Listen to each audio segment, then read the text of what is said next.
hatuwezi kusahau, itaingia katika historia ya Kenya. Your Excellency, wewe ndio rais wa kwanza katika Kenya kupeana hapa State House, ukiwa naibu wa rais na ukiwa sasa, zile university mbili ya Waislamu, University na Islamic University of East Africa. We will not take that for granted.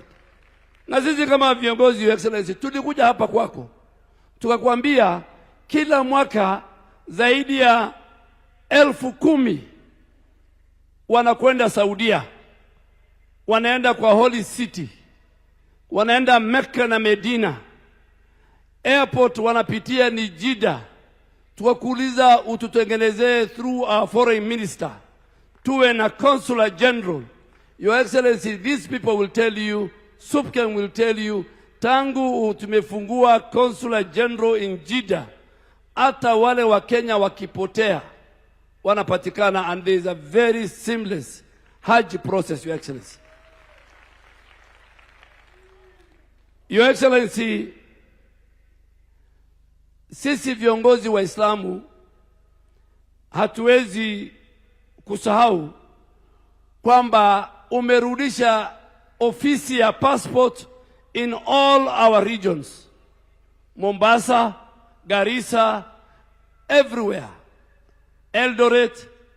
This year, Your Excellency, we want to thank you, through you, the Immigration Department. Hatukupata viongozi mzee ambaye anasema amekosa passport. In fact, since you opened the passport office in Garissa, over 15,000 people have been attended to in that office, Your Excellency. Your Excellency, kwa vile sisi pia ni wa Kenya, nimemaliza ya Waislamu, sisi ni wa Kenya kama wa Kenya wengine, na hao viongozi wako katika mashinani. Mimi kwanza nataka niwaombe, tuombe nchi yetu na tuombe amani, kwa sababu kwa miaka hii zote Kenya has become the beacon of peace and stability in our nation. Your Excellency, ulipoingia katika muhula wako wa 2022, ilikuwa wakati ngumu sana kiuchumi hasa. Na unajua hatukusifu wewe kwa vile wewe unaitwa William Ruto. Hatukusifu kwa vile wewe pengine tuko chama moja. Your Excellency, the economic indicators in our country, from the forex reserves to the stability of the dollar, to the inflation rate, to our GDP growth, when compared to our region and Africa, today Kenya is celebrated because you took a very bold, decisive decision. Your Excellency, wewe ndio utakuwa rais wa kwanza ya kusema I will implement the constitution to make sure that every Kenyan must live in a decent house. Nyumba ambayo iko na stima, iko na maji, iko na choo, iko na shule, iko na kanisa, iko na misikiti. And that is why today ukienda kila county, if you go to Lamu, you go to Makoe. Today you go to Garissa, you go to Marsabit, you go to Isiolo, you go to Wajir. The biggest estates ni affordable housing. Your Excellency, sisi viongozi ambao tumekaa hapa tunachukua mortgage, tunaishi Karen na Muthaiga, lakini wale wametuchagua tunataka waishi kwa slum. Your Excellency, you said no. Your predecessors could not take that bold decision. In fact, you are the Lee Kuan Yew of our country. What Lee Kuan Yew did in Korea, in Singapore, is what you are doing in our country, Your Excellency. Your Excellency, leo mimi nilikuwa waziri wako. Watu zaidi ya milioni 32 wamejisajili katika bima la afya. Ukienda hospitali ya Kenyatta, 97% ya wale wagonjwa wote wamejindikisha na SHA. Ukienda dispensary, I was in a dispensary in that village. Wakenya zaidi ya 700 wamejisajili. Katika hiyo dispensary in Lagdera constituency, they said in the last 18 months of SHA, Your Excellency, they received between 500,000 to 900,000 as their reimbursement. Your Excellency, kama ni wakulima ya nchi yetu, for the first time, na mimi nasema Your Excellency, hii Waislamu tumekuombea. Hata tangu umekuwa rais, ukame hatukupata ile kali. Mvua inanyesha Kenya kila mahali. Na unajua kiongozi akiwa na baraka, Mungu pia anampatia baraka. Zamani tulikuwa sisi wafugaji, tulikuwa tunalisha ng'ombe, ukame inakuja inamaliza. Your Excellency, we want to assure you, those of us in the executive, those of us in parliament, and our religious leaders. Because now, as the world marks the World Breastfeeding Week, which is celebrated between 1st and 7th of August every year, nutritionists have urged starting mothers to breastfeed their children for at least 6 months before introducing any supplements, arguing that breast milk has all the nutrition requirements that are needed for a baby.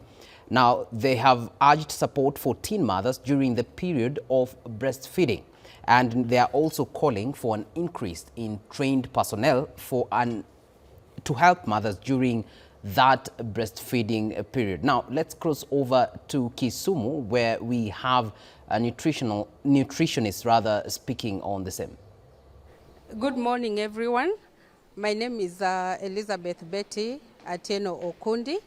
I'm the Director, Nutrition and Dietetic Services at Jaramogi Oginga Odinga Teaching and Referral Hospital. Now today I'm here to talk about Breastfeeding Week.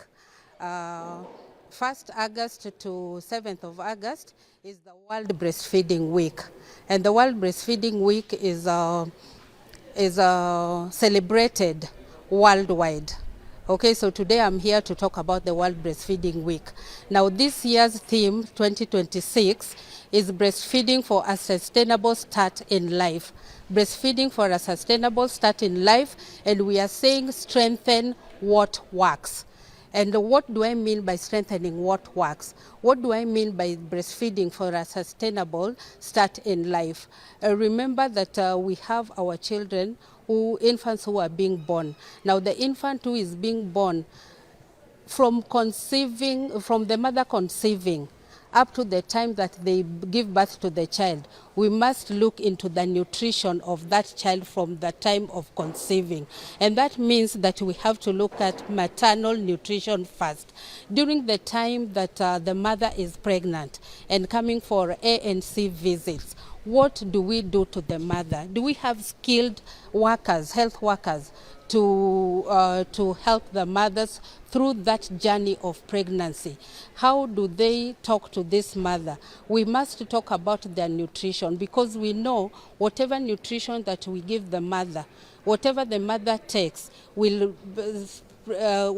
trickle down to the child that they're going to give birth to, will trickle down to the growth of the child in utero. So it is important for us to have skilled or competent workers with the knowledge enough to guide and support the mother through pregnancy. And after that, what do we need for this mother when they give birth? When they give birth, then we need to make sure that the child that is born is first of all put skin to skin. Why skin to skin? Because skin to skin will strengthen the start of breastfeeding and also the continuation of breastfeeding throughout the life of this child. When you put them skin to skin, they're able to get the smell. Remember, the child is in the stomach, and so they have they know the smell of amniotic fluid. And when they are born, this smell of amniotic fluid is still in the hands of the child. And so the child knows this smell. And that's why we encourage health workers, skilled birth attendants, not to wipe the child's hand during the time that the child is born, and to continue with birthing the child even as they put the child skin to skin on the mother, and so that the child can do what? So that the child can still smell. The smell in her hand is the same smell with the smell at the breast of the mother. And so when they are put on the mother's abdomen, they will be having the hand like this. I hope you can see my hand. It will be smelling the hand and will be following that smell through to the breast of the mother. So even the birth attendant does not need to place the child on the mother's breast. We tell them, kindly do not force the child on the breast, because the child will follow the smell and get to the breast and attach and latch by themselves. That is one important thing.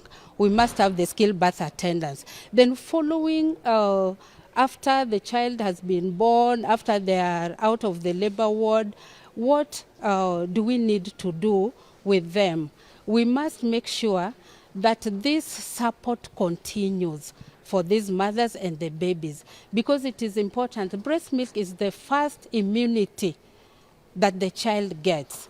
And so we say early initiation of breastfeeding. Within the first 1 hour, the child must have attached to the breast and must have taken the breast milk from that mother. Okay, early initiation. This will help with the duration of breastfeeding in the long run. So we say exclusive breastfeeding up to 6 months. Exclusive breastfeeding for the child up to 6 months, and then with appropriate introduction of complementary foods, meaning that the child will breastfeed for the first 6 months exclusively. No water, no nothing. Hata kama mama ako na kiu, asiseme mtoto ako na kiu, because the breast milk contains all the nutrients the baby needs, plus with enough water for that baby. And so when they're introducing the complementary feeds, they will introduce it at 6 months when the child has completed 6 months, but breast milk will still continue. That is why we are saying it is complementary foods introduced. We need breast milk to continue for this child until 2 years or beyond. Okay, and we get different mothers. We get different mothers. We get older mothers who have given birth twice or thrice, but the experience for that child is not the same experience as the other children. Every experience is individualized. We also get teen mothers. These days there are a lot of teen mothers coming into the ANC during that place. Now the teen mothers need a lot of support. The teen mothers need a lot of support because they are still children. It is a child giving birth to a child. So they need a lot of support. Now, what kind of support do we give teen mothers? What kind of support do we advocate for? Now, we advocate that the teen mothers come in with a buddy during the process, that journey from conception, during the clinic days. Can they come with a buddy? Somebody that they can talk to, somebody that they can support them outside the facility. Okay, now when they come with those buddies, then they get to, we get to teach them what are the things that this teen is going through, what psychological issues are they having. Remember, you might have a teen who is in Form 4 and they're supposed to be doing exams, and now they're out of school. They're not mentally okay. And so that's why we need a buddy. And even in the facility, we also have the psychosocial counseling for the teen mothers, so that they can know that it is not a bad thing to have the child. But once it has come that they are pregnant, they should accept it, because it is a good thing, and they will have support throughout that journey. Now, what else do we do for the teen mothers? During the time that they are admitted in order for them to now deliver, we make sure that, of course, the health workers there are also aware that this is a teen. And the teens, you must handle them differently. They might give birth and they don't want the child. What do you do after that? You know, how do you support them to realize that it is okay, you have this child now? So we come in with the buddies, we come in with the skilled, competent workers who can now take them through the journey of how it will be from that time on. And do they breastfeed exclusively also? We must give them that information at that time. We must make it possible for the teen to know that actually I am a child, I have given birth to a child, and my child needs food. And the best food for my child is breastfeeding. There's a myth of breast sagging that teens really fear. Then we must demystify those myths. We must demystify those myths. Because when someone is pregnant, you will find them getting a bit fat, adding a little bit more weight. We expect them to add that weight. In the first trimester, we expect weight gain. Second trimester, we expect weight gain. Third trimester, we expect weight gain. And when that weight gain now subsides after someone has given birth, then you will find that the body is not the same. And so it is a myth that breasts sag because of breastfeeding. So we encourage teens not to fear breastfeeding, because I said before, breastfeeding is the immunity to the child. It contains all nutrients that the child needs. They do not need water or anything unless the child is sick, the infant is sick, and it has been prescribed by the doctor. Aside from that, we also have working mothers, isn't it? Now, working mothers, we need to have skilled support in the workplaces. How do we have skilled support in the workplaces?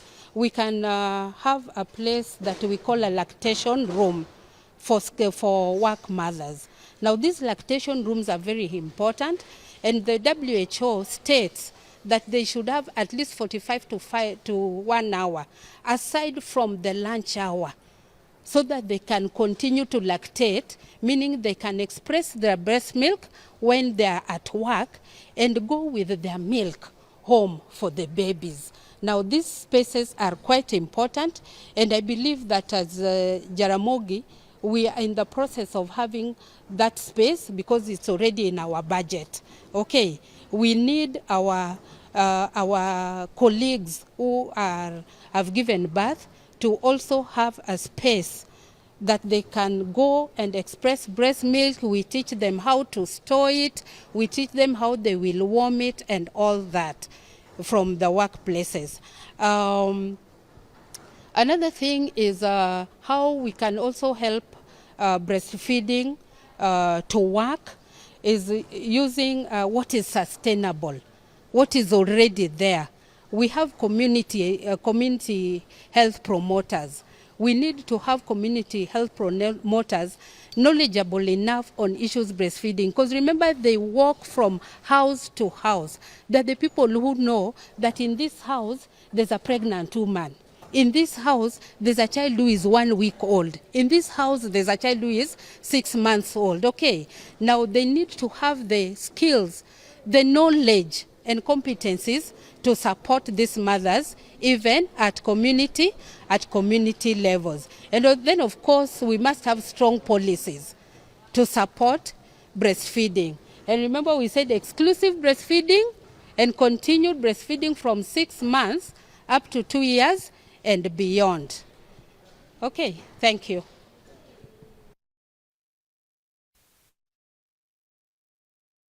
All right, now we cross over to Munyoro, where the former Deputy President Rigathi Gachagua is having a consultative meeting with constituents from Mathioya as well as Kangema, being represented by delegates at his residence. Let's listen in.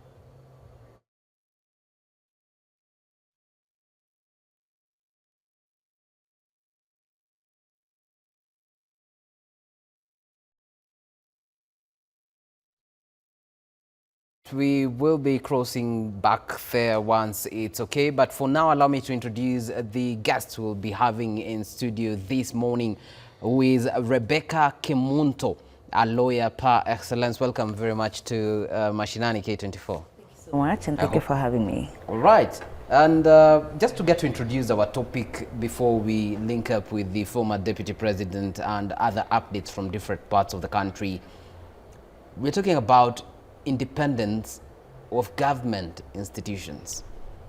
We know how much they rely on each other, but probably we can get to we can start with defining independence for government institutions and how that ought to look like in an ideal situation. So great. So the Constitution of Kenya 2010 envisaged to have not only our institutions, but also some offices being independent. Now, independence looks like how people get their jobs, how people do their jobs, and even how these institutions are financed and run. So when we're talking about independence of institutions and these offices generally, these are the things that we will be looking at. How these people get to office. Is it by merit or is it political tokenism as we know it, yeah? And then how they do their work. Our former Chief Justice, David Maraga, raised a very serious concern where he said, when the judiciary gives pronouncements against the executive, they go and finger the budgets, you know, so then it becomes hard. So then when you're looking at independence, we're also talking about how they get to work and how the different arms of government make sure that they respect what others do and they don't abuse their power when it comes to dealing with their peers. All right, so you've mentioned three things, that is financing of these institutions, how people do get their jobs and how they get to execute their jobs. For sure. We will be continuing with that conversation, but for now, let's cross over back to Wamunyoro, where the Deputy President is meeting delegates from Mathioya as well as Kangema. Kazi yote nasimama mpaka ikuwe recovered. How come for 2 years they have not been recovered? Because hizo bunduki zilichukuliwa alafu zimepatiwa guns. It's not that the bunduki ziliibiwa, zilichukuliwa ndio zinapatiwa guns wale wanafanya kazi na polisi. Because ukikumbuka wakati Kinoti alikuwa anaitwa GK Kinoti, alikuwa PPO Nairobi in the 90s, bunduki mbili ikaimbiwa. Police turned up that town upside down mpaka zikapatikana. How come bunduki AK-47 assault rifles ziliibiwa and police never did an operation to recover them? It is because they were not stolen. Zilichukuliwa from the armory, ndizo zikapatiwa guns, ndio wanatumia kuangaisha wananchi. And those are the problems that we are having as a country, where the security sector has been compromised and Kenyans are no longer safe. And that is where we have a problem. So nimeona juzi wakisema Rigiji aseme anapatiwa information na watu ya serikali. Sasa hii inapatiwa na nani? Si ndio wananipatia because they don't like what is happening. Hawapendi hata hawa because they are Kenyans. The police are complaining that they are being forced to work with guns and they don't like it. Hata huyu IG wa hapa anaitwa Kaja, nimemwambia why don't you just resign, because you are just a flower girl. Murkomen and the PS have taken over the service, wameweka goons, mnasema hakuna goons, inaendelea kuhangaisha Wakenya. Sasa huyu mama ameuawa, Dr. Victoria, ameuawa na polisi. I mean, you are covering up. Why are you covering up?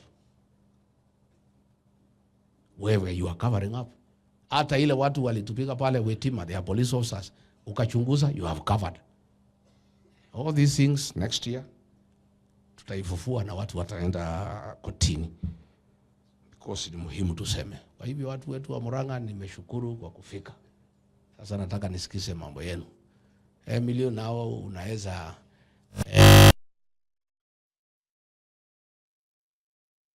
And that right there is the former Deputy President, Rigathi Gachagua, who is in his last remarks has alluded to or alleged that goons are operating in full knowledge of the police officers, especially the Inspector General of Police as well as the Director Criminal Investigations, that is Mohammed Amin.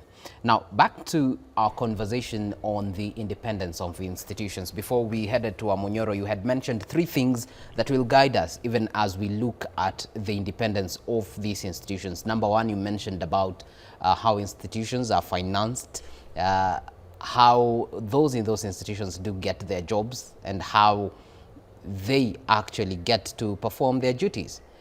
The former Deputy President, even as he left, one of the things that he has alluded to is, you know, how they are doing their duties, saying there's cover-up and they're not performing their mandate.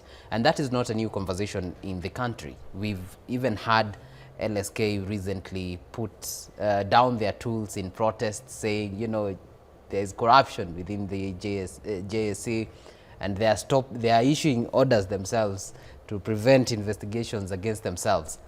And so I'd love us to start from the point of how they get their job. 2010 Constitution envisaged that we should have independent institutions. However, in getting the leadership of these institutions, they end up being appointed. The final appointment is made by the president. Mm-hmm. Is there in any way that this does affect their independence eventually? Well, technically it does, but it shouldn't. Now, this is it. The truth is, at the end of the day, the buck lies with the president, whether we like it or not. However, then, it's important to have a president who has the best interest of the country at heart. Now, remember I mentioned that the problem is political tokenism. And the problem with political tokenism, it does not look at merit. It looks at who was the loudest in the room during campaigns. And sometimes, as we all know, one, loudness is not substance, yeah? And so even when you look at the cabinet that we have right now, initially when you look at the constitution, the intention was to have technocrats. But then over time, barely 2 governments in, they've already moved to political tokenism. So as especially young people, you know, who will be around for 30, 40 years, it's a concern because we're expecting these independent institutions to be led by people who actually have the capacity to lead them, for them to be effective. So with political tokenism, we risk having people who are not well equipped to manage these offices, and then now we have institutions that are not effective, that take 6-8 months to do work they should be doing for a week or 2. So yeah, those are the challenges that we have. And yeah, political tokenism is just not it. It's not leading us to the right direction, clearly. You mentioned that despite the president actually having the powers to do the appointments, shouldn't be influencing how these institutions work eventually. Yeah. But doesn't the person who gets appointed by a political figurehead then somewhat owe them some loyalty or a form of allegiance? You see, these appointments are a process, yeah? So you find the vetting is done by other people. And then the president is given the names just to stamp and for gazettement, yeah? But the problem is having the president and his friends influencing independent processes that are supposed to give us the best candidates for appointment. So they will They will do the interviews and then they will nominate. They nominate 3, 4, 5 people who are then proposed to the president, who does the appointment. So the problem is this: at interview and nomination stage, we should not have political influence there. You know, that's where the challenge comes from. And then when you say, well, after appointment, then you will be answerable to the person who appoints you. It's okay to be answerable, yeah? But it's very important that we have leaders and people who are confident, who are honest with themselves, and who are truly patriotic, to the level that you can sit with the president and actually disagree without feeling threatened that you're going to lose your job. It's okay to disagree with the president. I mean, it's healthy. Yeah. All right, we'll be coming back to that, but for now, pardon this as we head over to the Public Investments Committee, where we have a meeting, where they're having a meeting with the Acting Director General, Agriculture and Food Authority, and the Cabinet Secretary, National Treasury, as well as Economic Planning. In fact, nilikaa na maji na sabuni.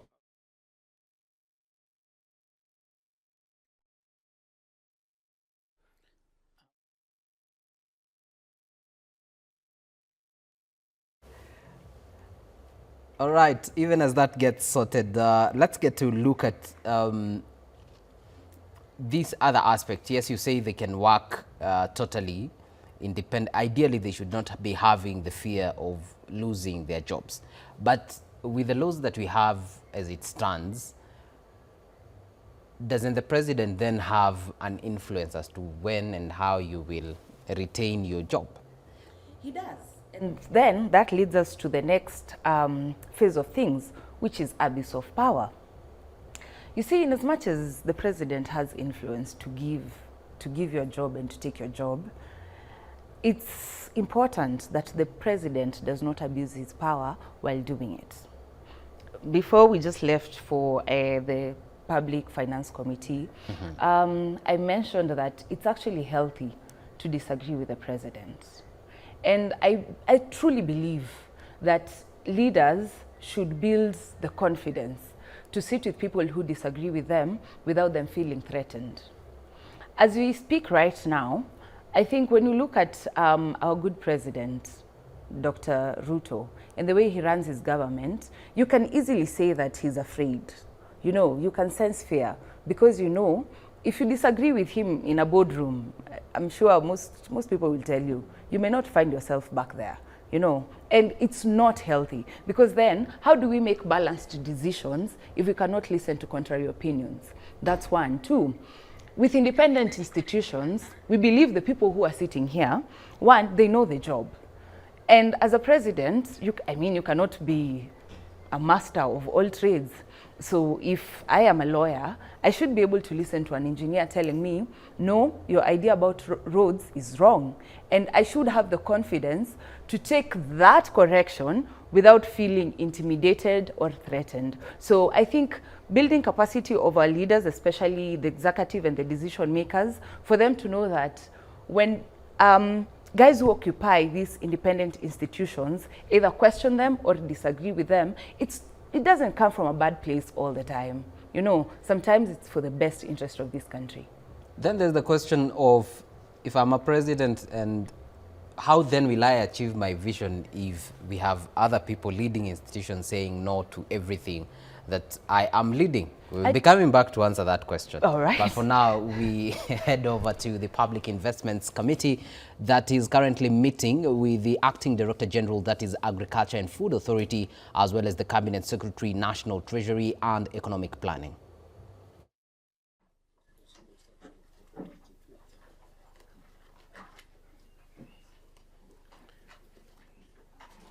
When you look at Annex, you are paginated C1, Roman 3, page 923. When you look at the workings, you look at the chart of that project, it details to you the percentage of works completed as at that time. And when you look at the date, that's minute 14 of the site meeting held on 26th February 2025. So, CEO, I want you to help me understand what might have happened.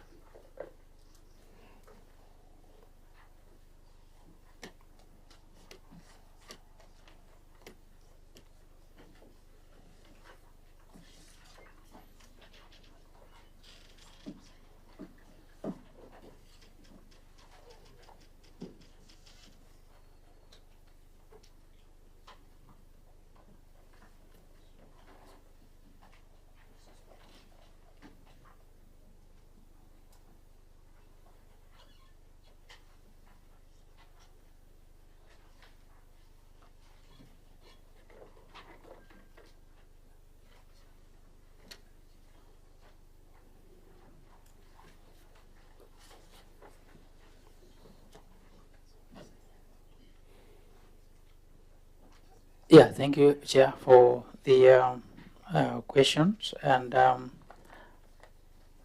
I would like to request the procurement team, my procurement director, to respond to this question.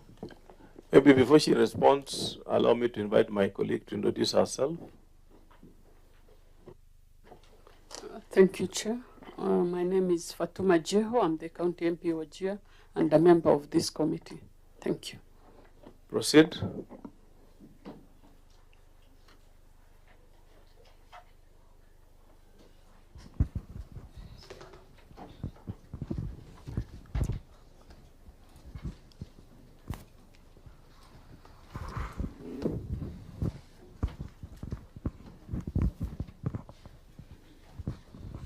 Okay, thanks, Chair and honorable members. At first, this project was the first tender was for the procurement of the building and the equipment, which was coming to the 85 million. Then when we say the percentage that was left out, the 23% was the machinery.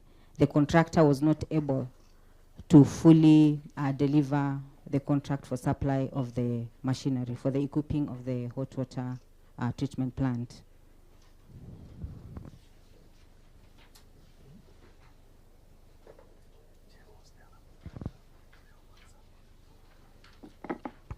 You are now making me get more.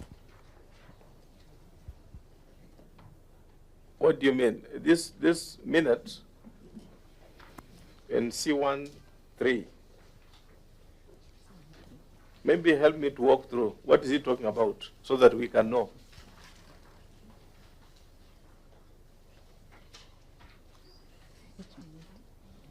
Which minute?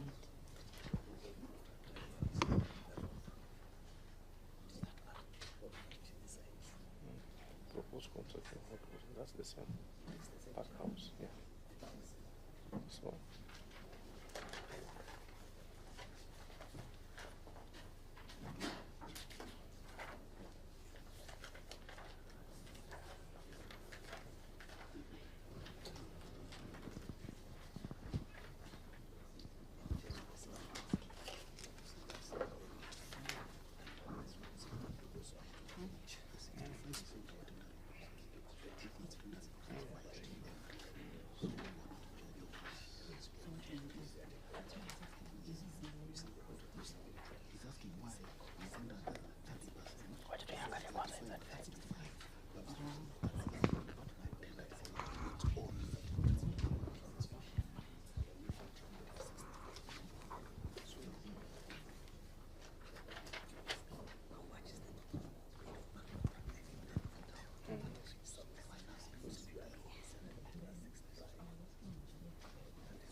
Okay, Chair, we are trying to understand the minutes and the response. The 70% was actually the building alone. So meaning the 30% was not concluded on the building. So when he tendered, now the trademark came, did the assessment, and new BQs for the building.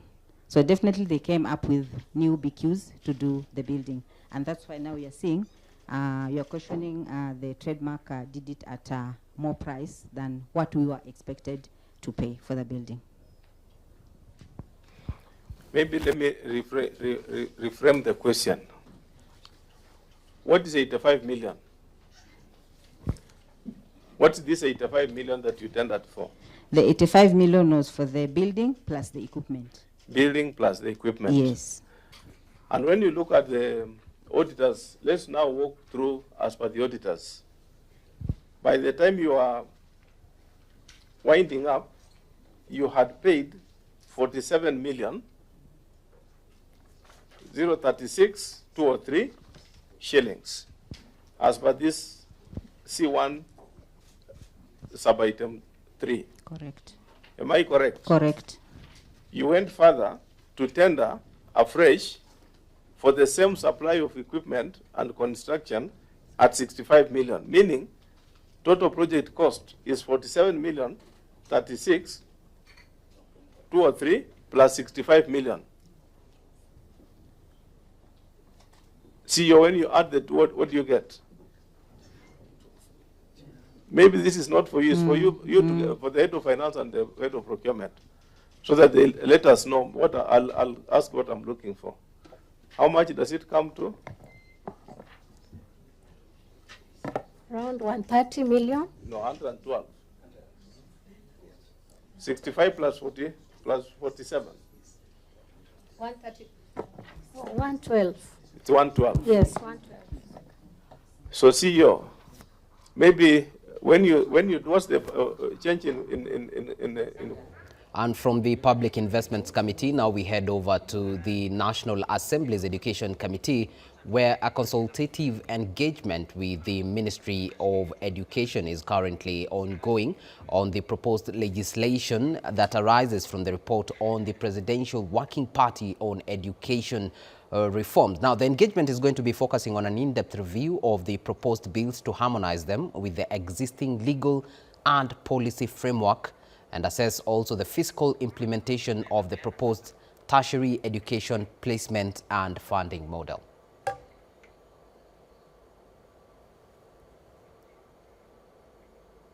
Amendment bill. The rest, as the CS has said, will be coming. So please allow me, Chair, to then very briefly go through each of those bills. I think and you will notice, Chair, from the bills being presented, that the bills that are coming before you are all the bills in the basic education sector, one bill in the university sector, and one bill in both university and TVET sector. So the first bill that comes before you, Chair, is the bill that deals with basic education, the basic education bill. It is, while we have a current bill, the proposal is to actually repeal it and make a new bill because of the substantive changes that it does. And a lot of the substantive changes it does, you will see the snapshot on the screen, including doing away with an entity that exists in the current bill but has never been operationalized, the National Education Board, because those duplicate the function of the Cabinet Secretary, including having a substantive provision that provides for the role of national government and their cooperation with county government. We were just talking with the Cabinet Secretary this morning. If you look at today's newspaper, they talk about that education is the highest performing sector in counties, yet the current bill on Basic Education Act does not talk about the role of county government in basic education. So this current bill therefore seeks to provide for cooperation between the two of them and provide the structure for that to happen.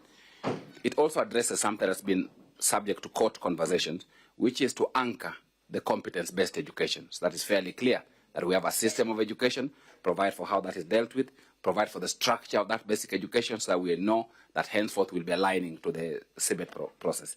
It also provides, Chair, for foreign system of basic education. We have several institutions in this country that offer foreign education, but those have not been anchored in law. This bill then does it.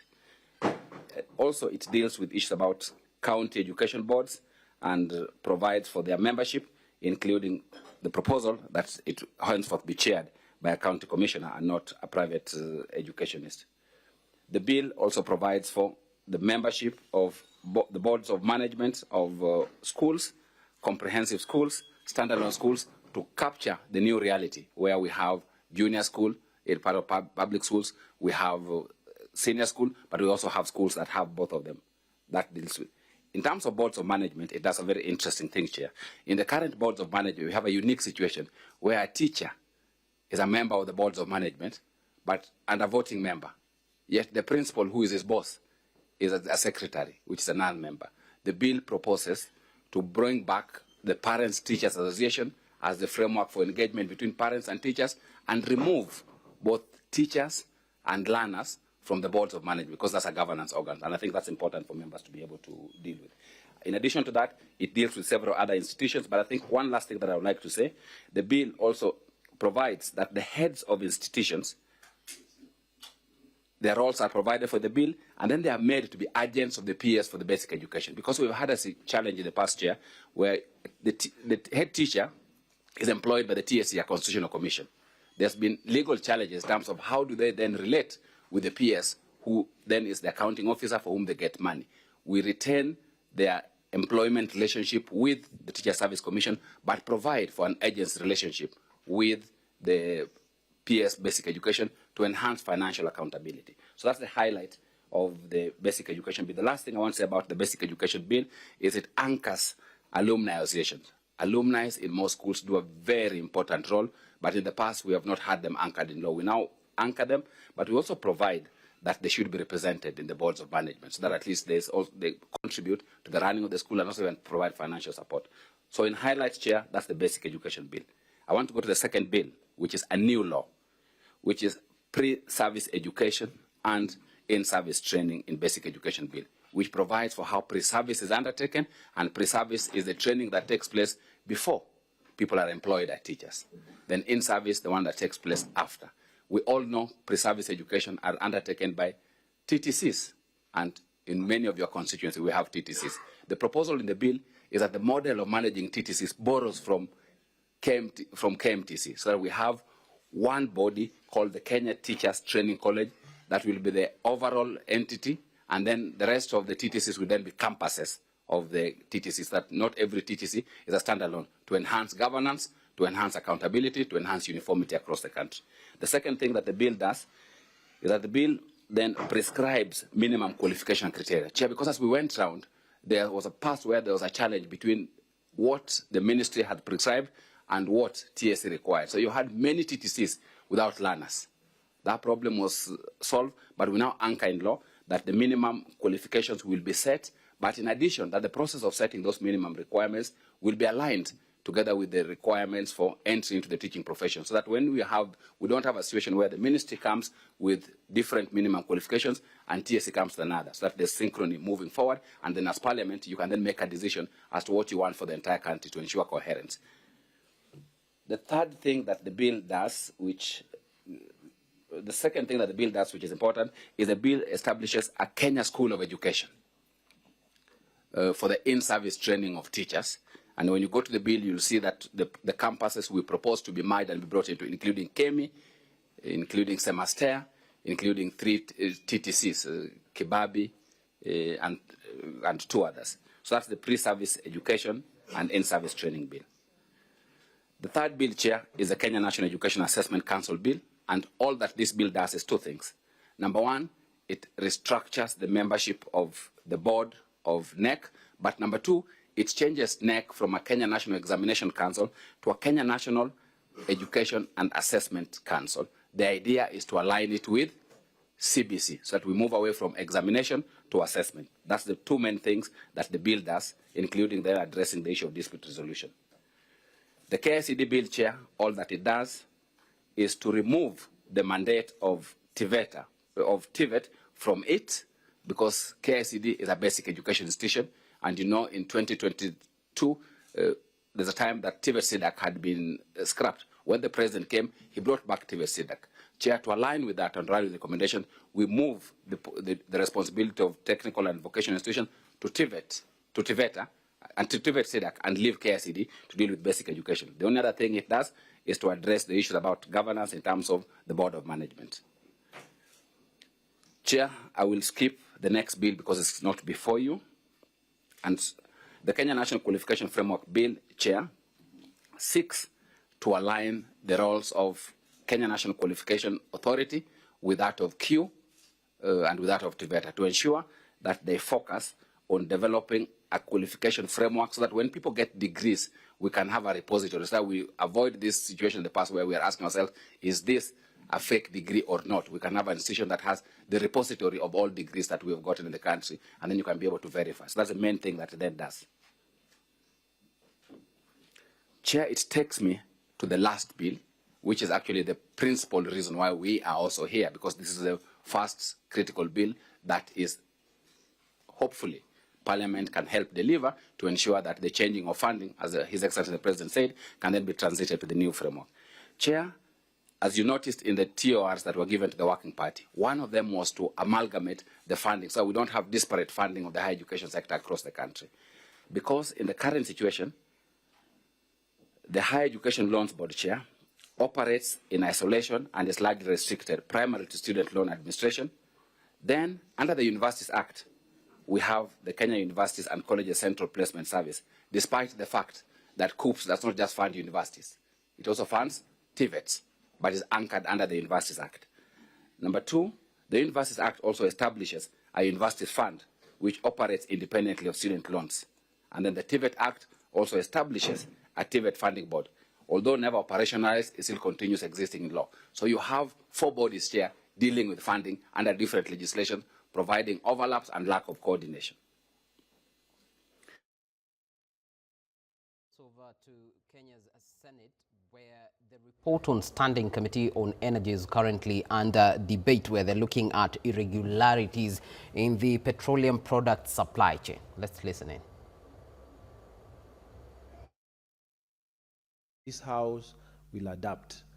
And Mr. Speaker, what I was doing online here is to put it on our page that we should mark the days so that Secretariat will make a point to invite the different organizations against whom recommendations have been made to come and give us progress reports.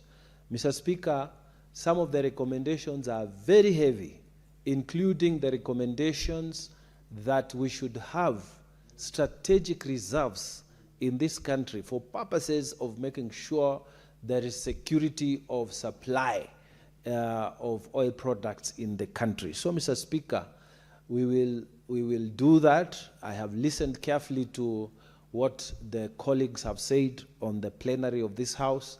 We will share it even in the next sitting of the Energy Committee.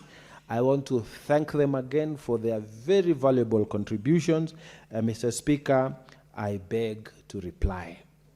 And Mr. Speaker, I wanted to make an application that for purposes of putting the question to be answered, pursuant to Standing Order 66, Sub Rule 3, we request that be deferred. Mr. Speaker, so we request that you defer the putting of the question. I thank you, Mr. Speaker. Thank you, Senator Mungatana. And pursuant to Standing Order 66.3, putting of the question is hereby deferred to the next sitting of the House.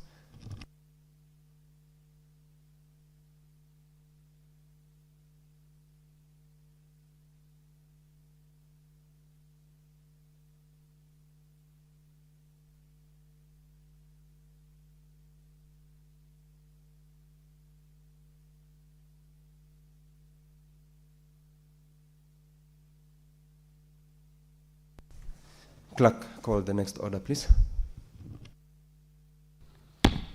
Order number 12, motion, report of the Standing Committee on Energy on its inquiry regarding the handing over of a cooking gas handling facility in Mombasa County to a private firm. Senator Mungatana.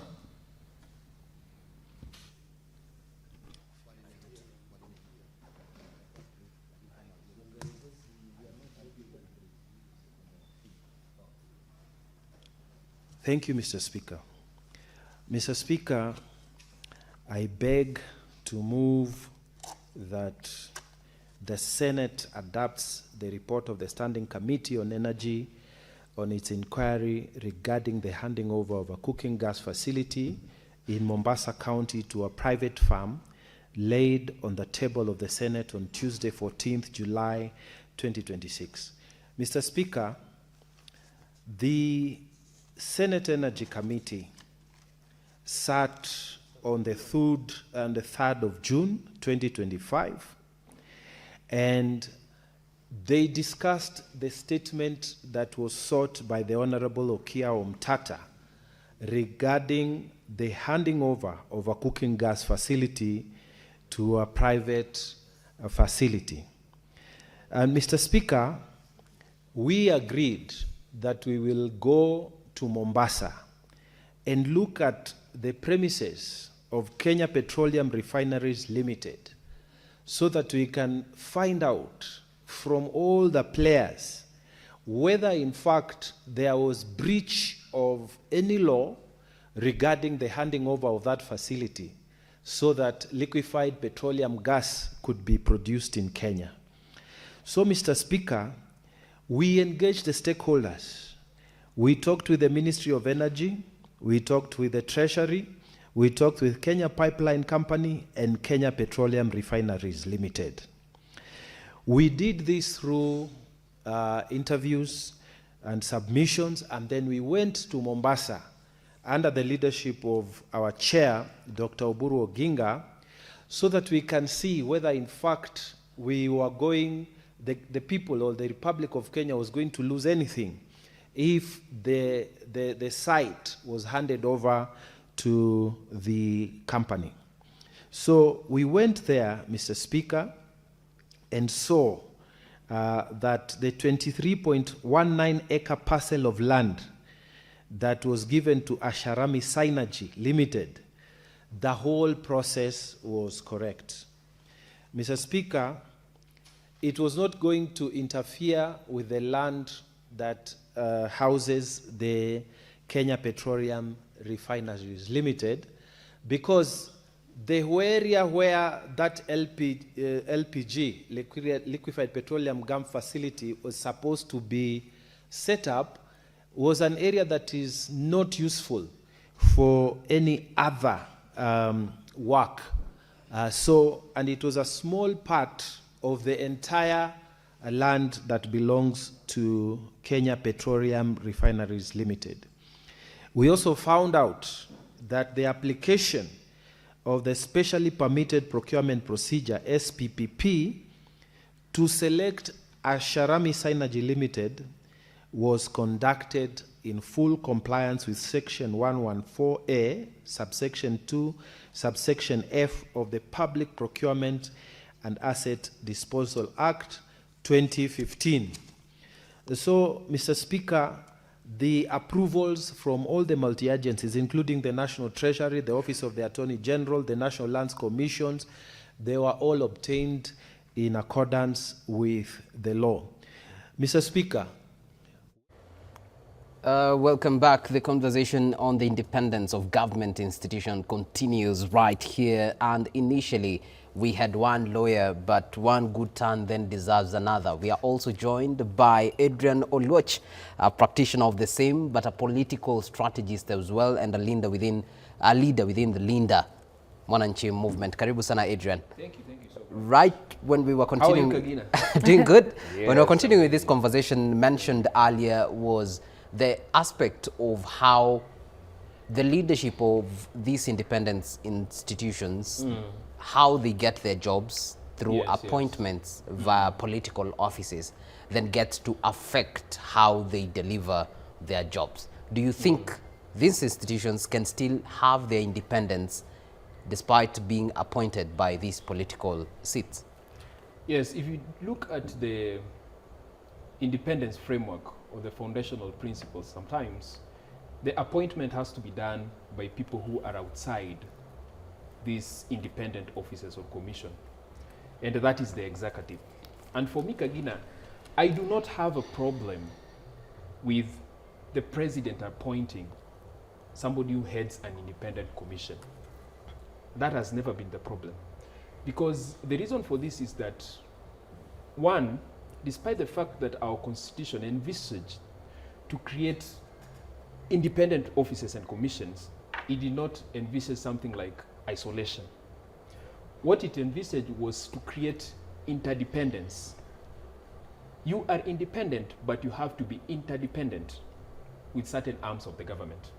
Because if you tend to think of all these critical offices that are in our constitution today, how would you arrive at the decision of appointing each and every head of those institutions? Would you want to carry out an election today? That would be strenuous to our own constitution, and it would be hectic. So what the writers of that constitution envisage is that, okay, we need to decide and give this power to one individual to make these appointments in these independent offices. But at the same time, the independent officers are not going to just be given those appointments, arbitrarily. There has to be, a third body that has to check this appointment. That if a certain name has been suggested for the judiciary, by the president, the Judicial Service Commission has to do some little bit of vetting together with the parliament, together with other institutions. So despite the fact that appointment is being done, the real reason for that is that we have to have that interdependence. That this office must also have interest in getting the right people for these independent offices. What critically matters, Kagina, is that what happens after that person has been appointed. Because immediately you appoint the head of the EACC, he does not answer to the person whom he appointed, the president. Absolutely not. In fact, one of the principles of independent offices and commissions is that they do not answer to anybody or authority from any individuals. They only answer to two things: the Constitution and the law. So if I today as a president decides to appoint Adrian Oluoch as the head of the EACC, immediately I am approved. I only answer to the Constitution and the law. I don't answer to the president. But Adrian... So what happens after that is what matters. Yes. Not the appointment process itself. Because at the end of the day, as long as an individual meets the qualification, the criteria, the education qualification needed, all that, I don't think there is any cause of alarm for it.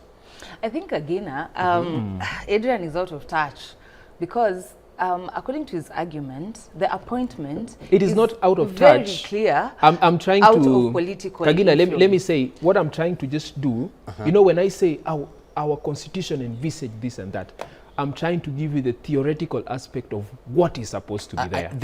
Ideally, what should... Ideally, what is supposed to be there.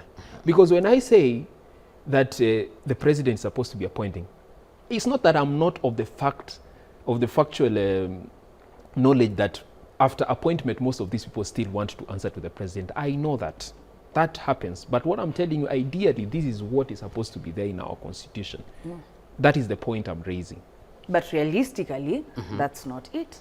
So with political offices, that of the executive included, comes political patronage, as is what has been alluded time and again within Kenya. Just take a case and example, the institution of the police, for example. Yes. Many a times they have been accused of working under the instructions of the executive and not on a neutral base, as some would expect. We had the Kamata Fridays a while back, where, and even most recently, where we've had people alleging that this institution is being used for political purposes as a tool. Okay, you've mentioned the police and Kagina. Sometimes you have to be very careful. You have to distinguish what is the National Police Service and what is the National Police Service Commission. Those are two different things. When you say the police is not an independent office. The police is an office that is under the executive. There is a command chain of where they are getting orders from specific people. But you know, the moment you introduce another commission, you know, the National Police Service Commission, yes, it has to be an independent office because there are certain functions that checks that National Police Service. That if today there was an issue of conduct with one police officer, it is that commission that is supposed to be independently doing its investigation. If it's the issue of appointment, maybe, or qualification of police officers, it is the one that is supposed to be independently doing it. So when you say the police, the National Police Service is under the executive. There is an order of command, especially from the top executive members. To contextualize it, in this case, an example, on the conduct of police, we have the Independent Police Oversight Authority, which is one of those bodies we are referring to as independent government institutions. Time and again, we've had complaints over and over again of their ability to perform their duties. Sometimes the public and human rights organizations included, alluding to political patronage. Yes, that is true. Now, when you raise that issue of certain independent officers or authorities such as the IPOA, there is definitely some problem when it comes to it. Because just like we've said, there is the idealism of what we envisage for the Constitution and there's the reality in the ground. If you have an office like IPOA, the person who heads IPOA today was a person who was closely allied to President William Ruto. And he used to head also the IEBC, I believe so, at one particular point. But consistently has shown his support for President William Ruto, even in unofficial duties. So this is the person that the president took and decided that he is going to be the head of IPOA.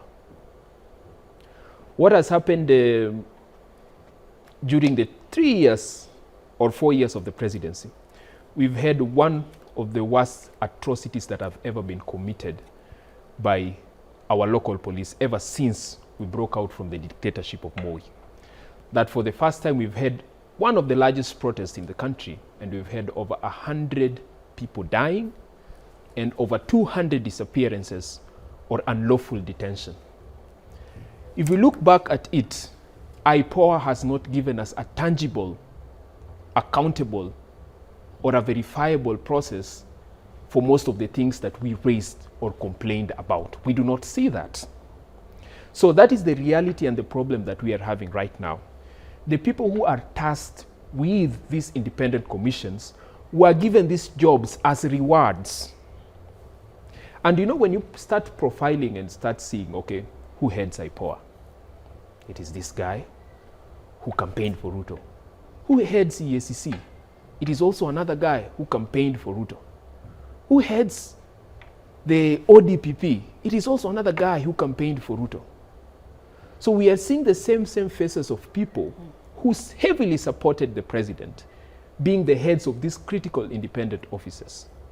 And their track record of delivering is also questionable. So what do you assume? That most of our independent officers are under the control of the president. And also, just to build on it, yes, there's an issue of recycling leadership. Because when you look at the roles of IBC and you look at the roles of IPOA, reasonably speaking, you would want to imagine that the people who head these two institutions would have different sets of capacity, So this one understands elections, this one understands the police and service in general, So when we are having recycling leadership over these commissions, then we're having commissions that are just there, not to do the job, but just to, you know, fill the space. So in terms of now away from how they get their jobs, now we've come to how they're actually doing their jobs and interference. Of course, these institutions have their roles clearly stipulated within their own code of conduct as well as their mandate as the institutions are actually given. But then you've mentioned the how they are getting now to execute their jobs. There's the what you've mentioned, Adrian, in terms of examples you've given that you can say clearly these institutions somewhat are affiliated to people who are close to the president.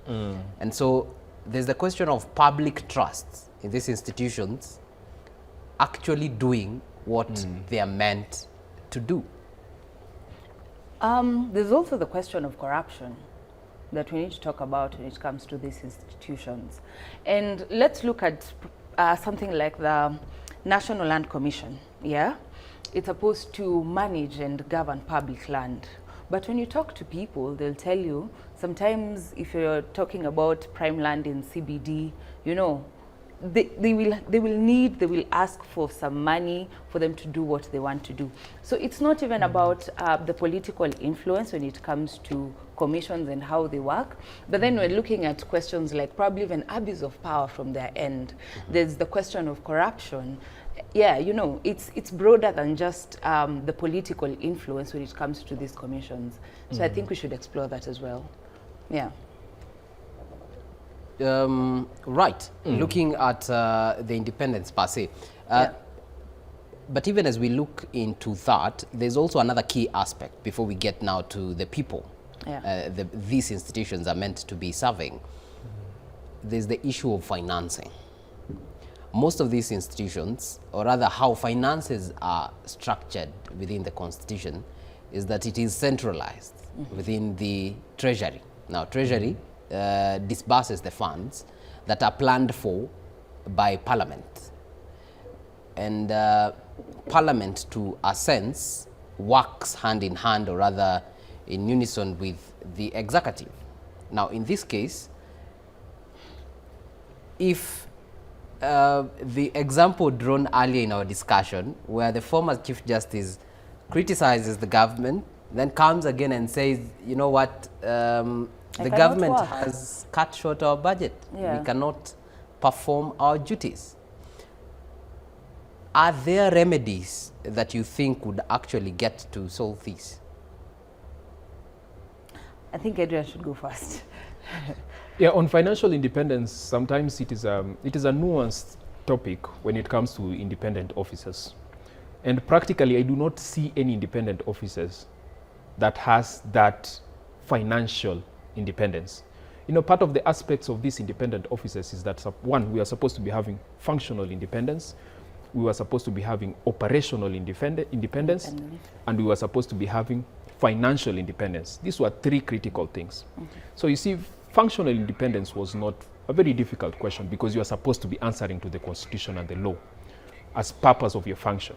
You know, when it comes to operational independence, you are supposed to be just operating with orders within that independent officers.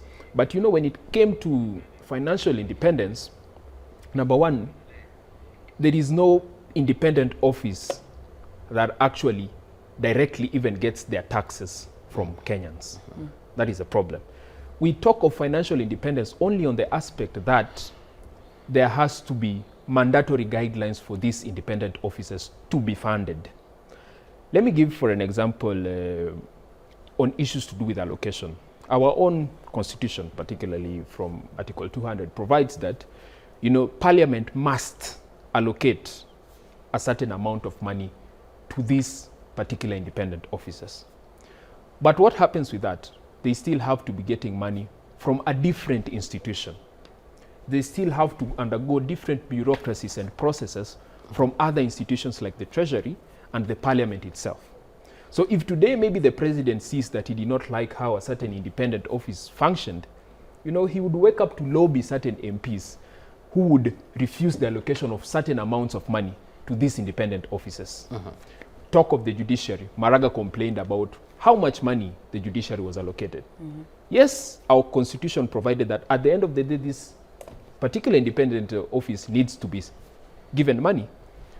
But the problem is that it did not decide how much money they are going to be given, or it did not give that full authority of them to ask for that particular money. People in other executive branch or maybe legislature branch have to decide on how much they're going to be getting.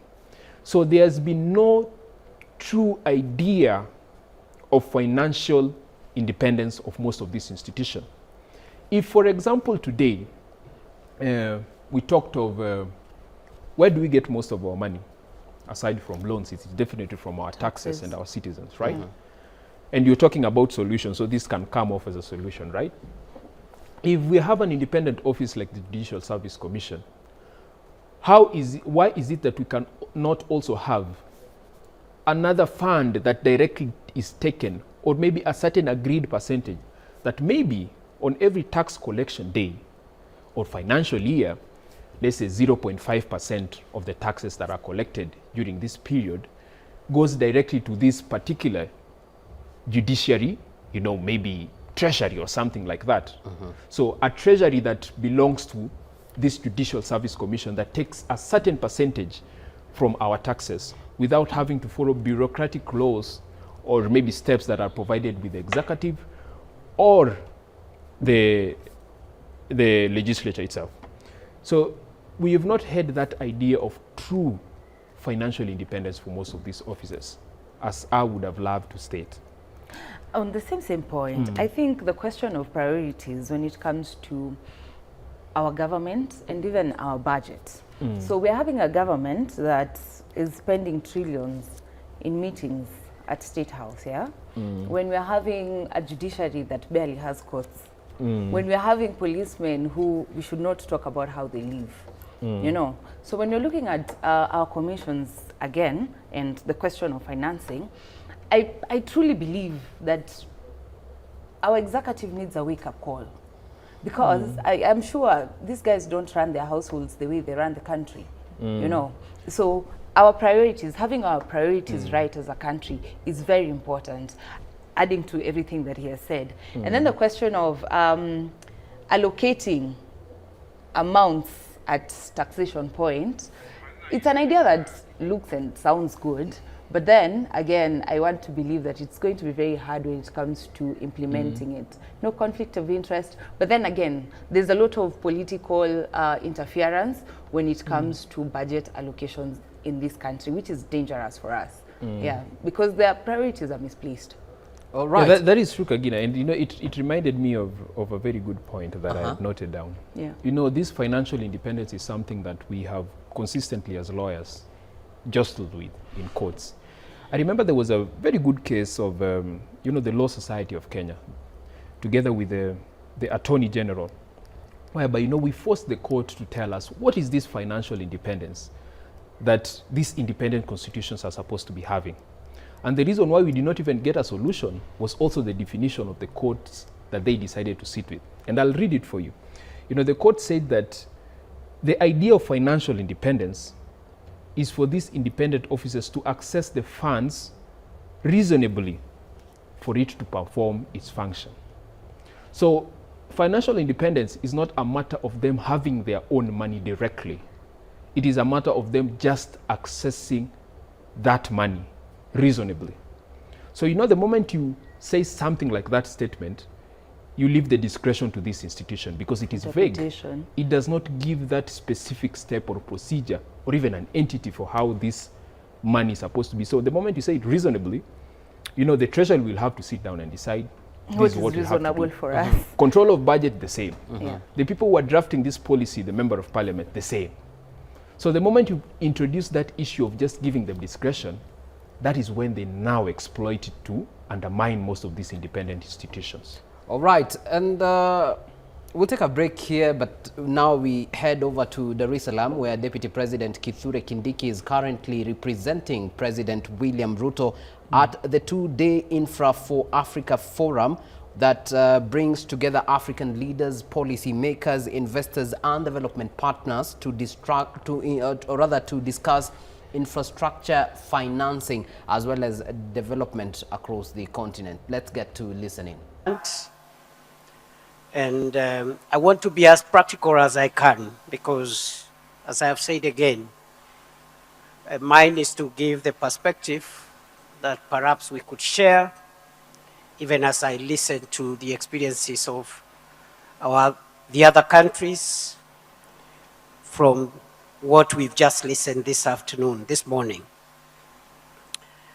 Your Excellency, energy is key to our industrialization. Also, we need reliable, affordable energy, which is also accessible to as many of our citizens as possible. We therefore need a backbone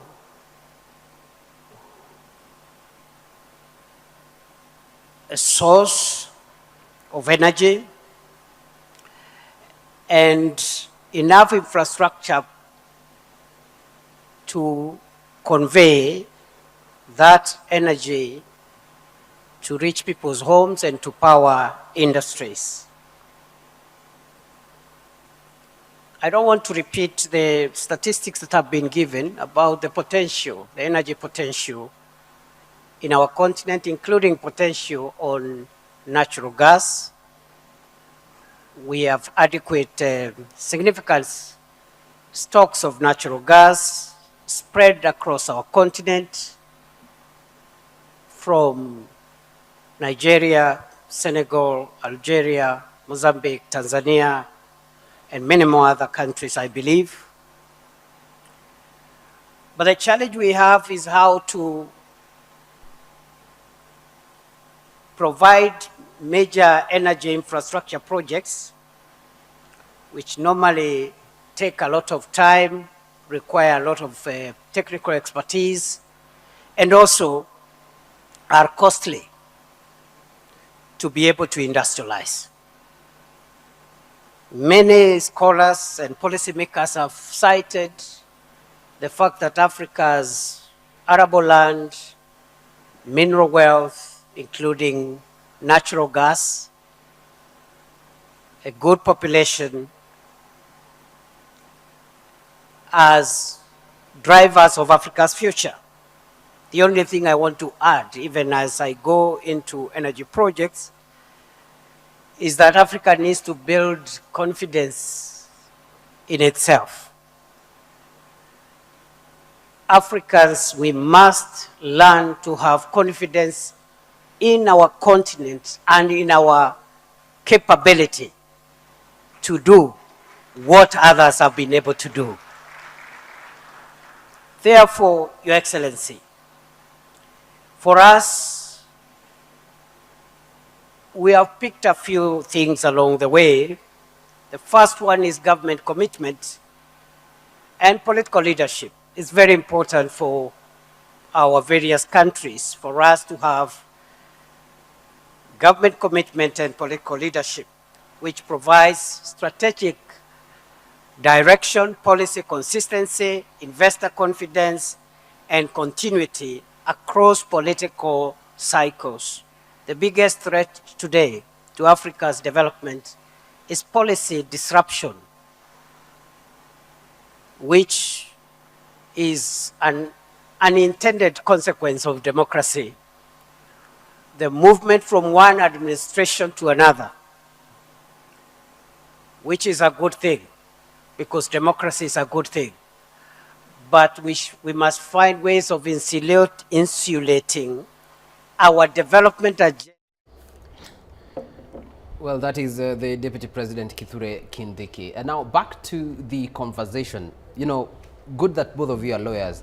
In common law, there's the saying that justice must not only be done, but also be seen to be done. And this speaks to the perception.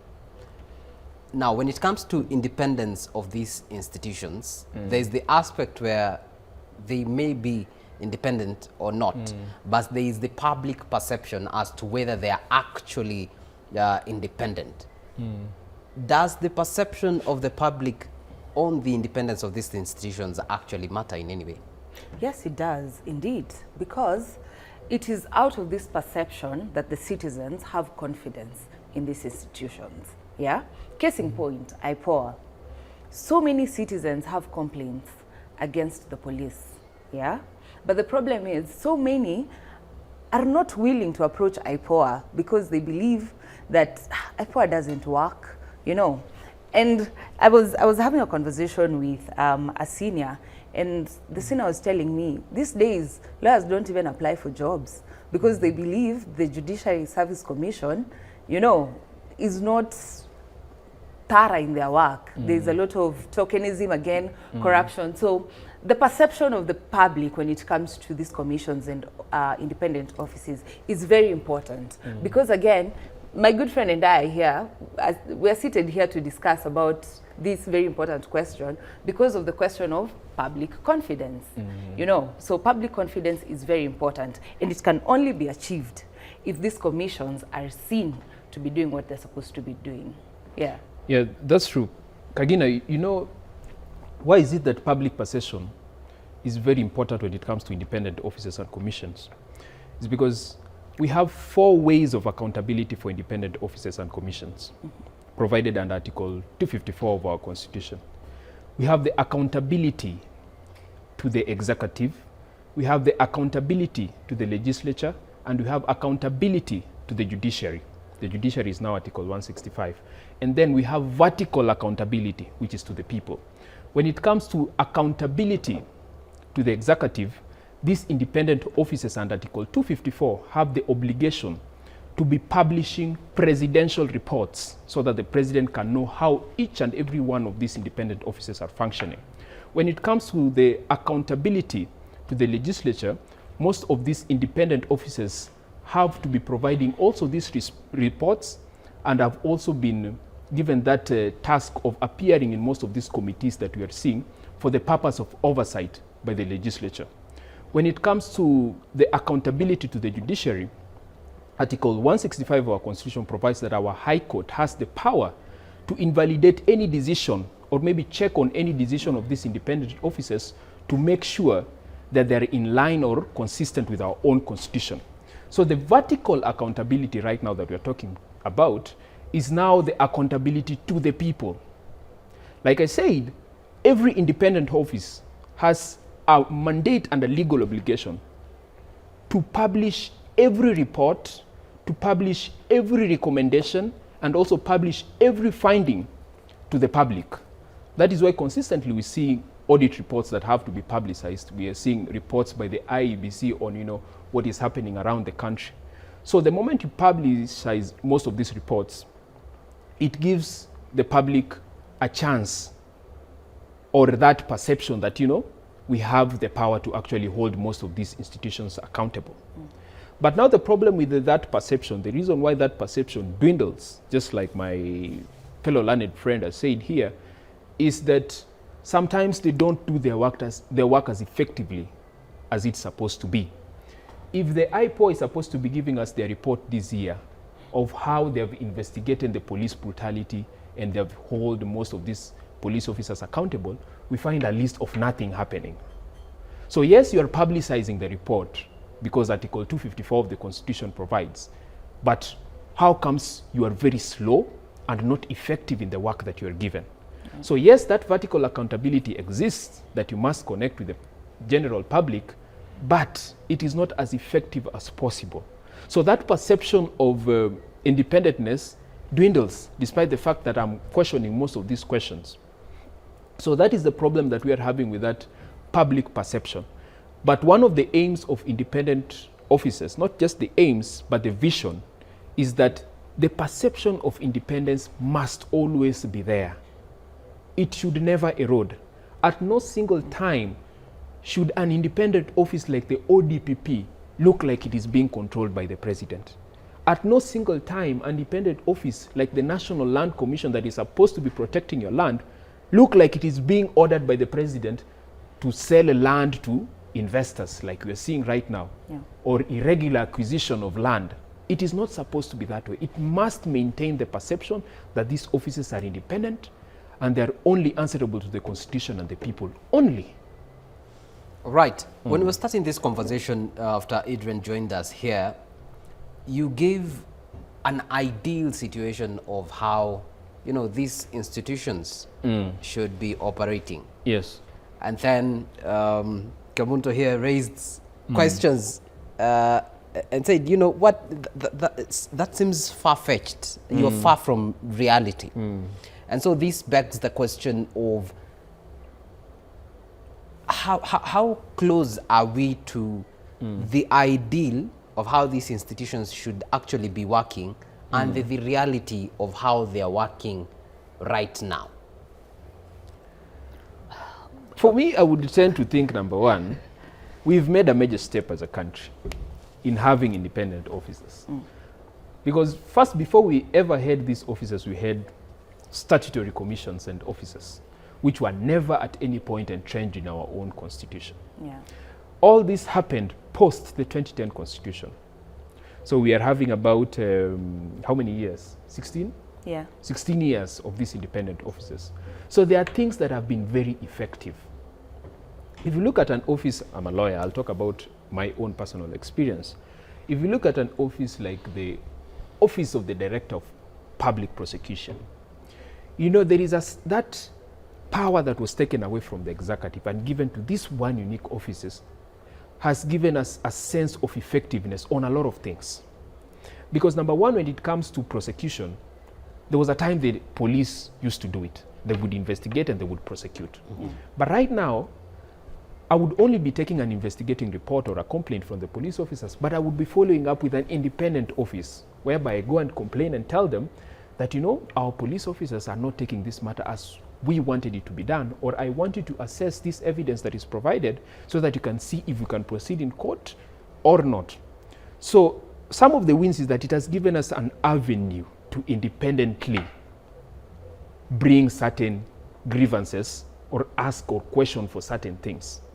So on these little minute cases that maybe might not have influence with the government, like my personal case with a client, I've been able to get some certain sense of reprieve with these independent commissions. If you look at the National Land Commission, it is the same. When I'm having land problems, when I go to this particular commission, I'm able to talk to them, you know, about historical searches and all this for my one particular case. But now the problem is there are very high interest matters that now belong to the people who we assume are undermining this independence of these officers. Or we perceive. We perceive. Take, for example, like a land, a very prime land that we might have in the country, but, you know, a certain president has an interest in it. So you find out that, you know, most of the people who now head that independent offices are now colluding with that person so that they make sure that the interest of that person comes first, despite the fact that I am also a normal citizen, you know, maybe having interest in it, maybe for my own client or something. So we have had that win of at least having that avenue. But at the same time, we are still grappling hugely with the interferences from people from the executive because they hold some of the most power. So you ask me, do we see maybe, do we envisage maybe that one day most of these officers are going to be independent? No. Why would I say that? Because that will always depend on people. You know, even our mantra when it comes to, you know, Linda Mwananchi, you know, we say that virtue comes before anything. Virtue comes before a plan. Virtue comes before an agenda. So as long as you have people in critical government institution, independent offices that do not have that virtue and moral consciousness to deliver on their duty, nothing else will ever matter. That if you have an head of the EACC who does not have that virtue to make sure that he is, you know, is concerned about the corruption that happens in a country, then he will never deliver on his function.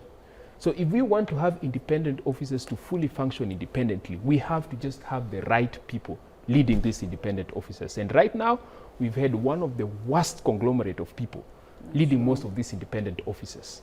So that is the problem. That's why I keep saying that as long as you keep changing the monkeys, everything will just stay the same. All right. On the same point, I do have an experience as well with our independent commissions and our offices. And Wakili, if we're being honest to the public, there's the question of facilitation that most actually, sometimes we even pass the burden to our clients, where we tell you, if you want this commission to arakisha your problems, facilitate. And the issue is this then, if you're having one commission sitting in the entire country, you can imagine they're very expensive to facilitate. My experience with commissions, when you ask about the reality that we're in and the ideal situation that we envisage, is apart from the political interference that we're talking about, it's high time that we talk about the facilitation that these commissions ask for them to be able to do what they're supposed to do. And this facilitation, is it, do we call this a bribe? It's a bribe, but it's given an educated We're just child. being scholars. Yeah. And we're not trying to facilitate, be as abrasive as possible. Facilitate this transaction. But what is that really? It's corruption. So again, for me, heavily, when you are looking at commissions, I've experienced a lot of corruption. And I think then this corruption closes the less fortunate out of, getting the benefits of these commissions.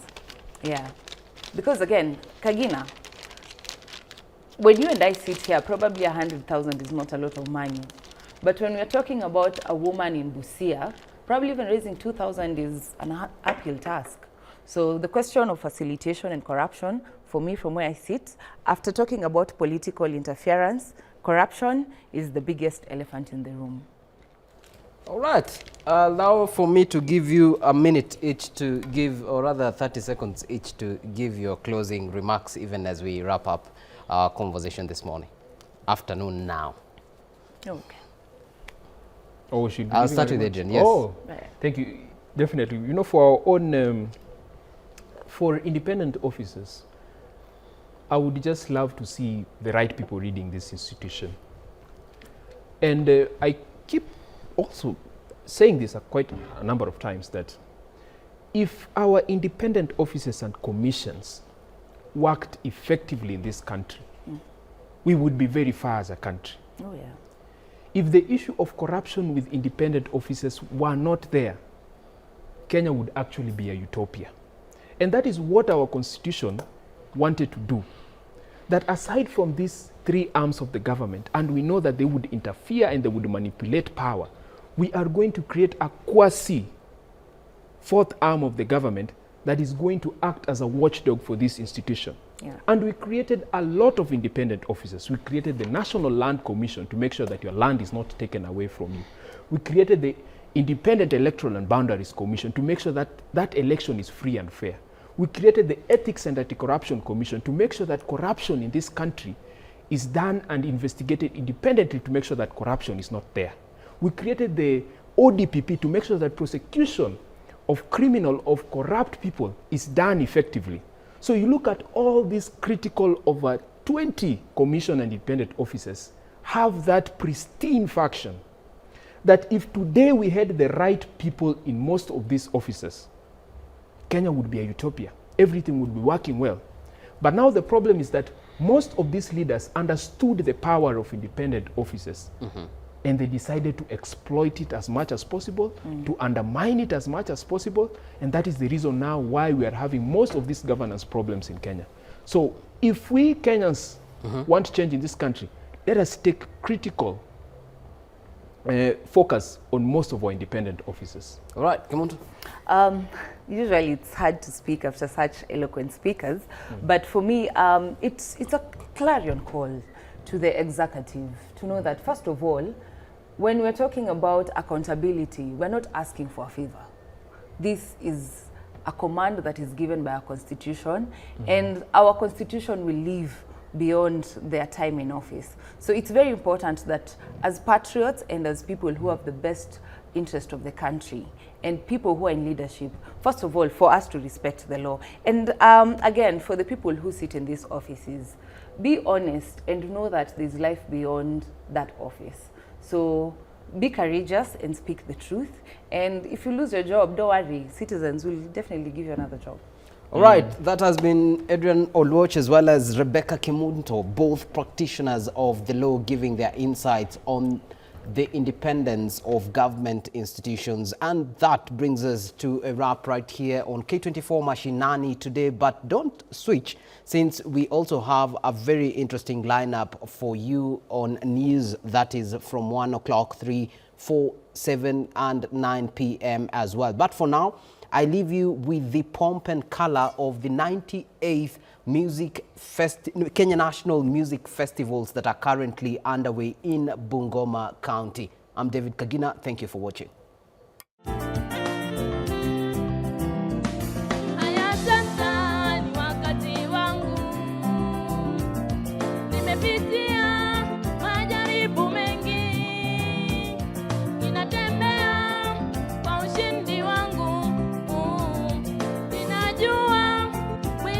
Safari, mimi nita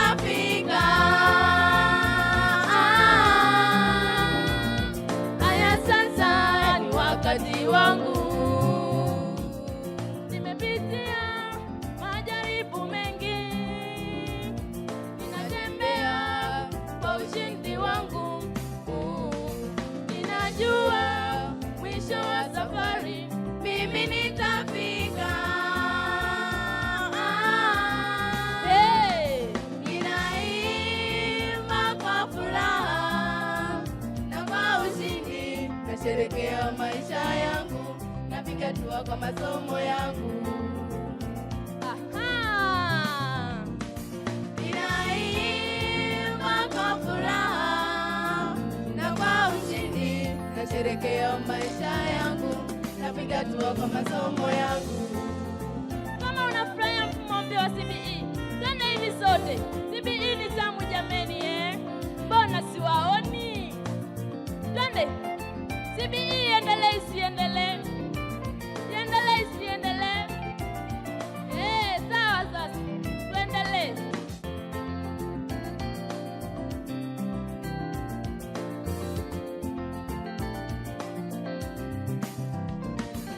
Mawimbi meusi yalinizunguka, lakini sasa yamekwenda zake. Napanda juu kama tai, ninaangaza kama jua, mchana na usiku. Ni wakati wa kupiga densi jameni Twende.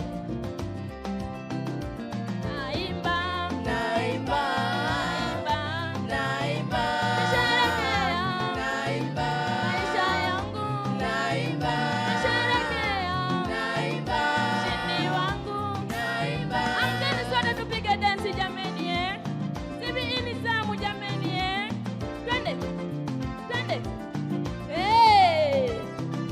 Naimba, naimba,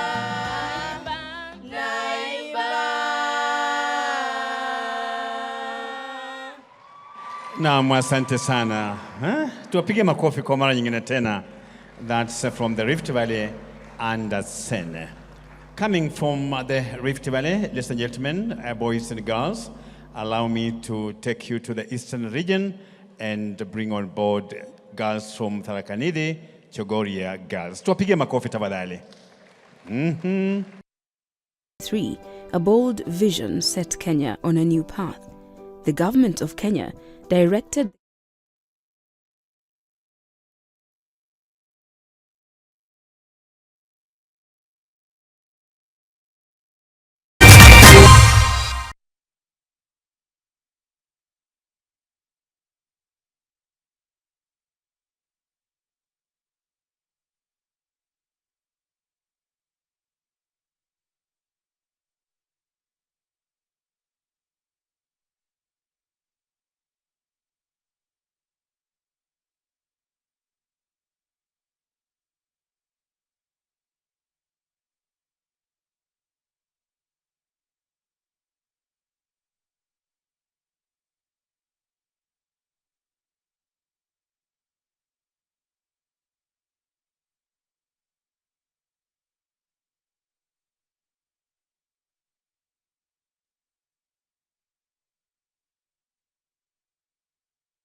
Good afternoon. You're right on time for K24 Shortcuts at 1 o'clock. I'm David Kagina. The National Assembly Education Committee is today holding a consultative engagement with the Ministry of Education on proposed legislation arising from the report of the Presidential Working Party on education reform.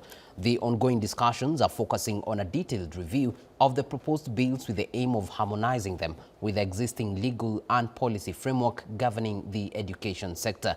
Committee members are also assessing the fiscal implications of the proposed tertiary education placement and funding model, which is expected to shape future university and college funding arrangements. Their co-work, to make sure that everyone explains this area, and then we'll be able to work they will be. Thank you so much, Waziri, and your team. The documents are with us. We are going to really critique them and be able to do that. I want to thank each one of you, and asanteni sana, our meeting is over. Asante.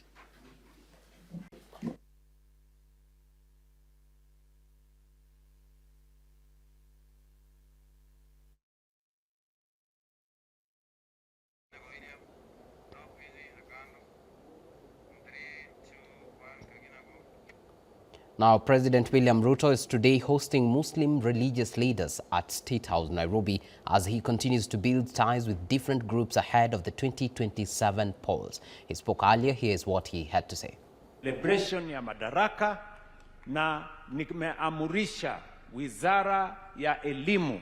Sasa wanatengeneza sera, wanatengeneza sheria, ndio madrasa na duksi iwe ni sehemu ya masomo katika taifa letu la Kenya.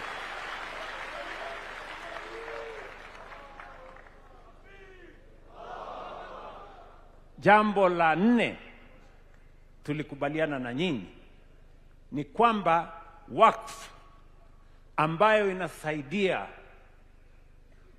ndugu zetu Waislamu kulinda mali yao pia itengenezwe katika taifa letu la Kenya. Tulikwisha maliza kutengeneza sheria. Sasa tumeweka advertisement, imekamilika. Ya kwanza ilienda segemneke kidogo, lakini tumerudia kwa sababu sheria ilitulazimu ya kwamba lazima kuwe na public participation ya kutosha. Lazima Waislamu wote wajulishwe katika sehemu zote za taifa letu la Kenya. Hiyo kazi sasa imefanyika.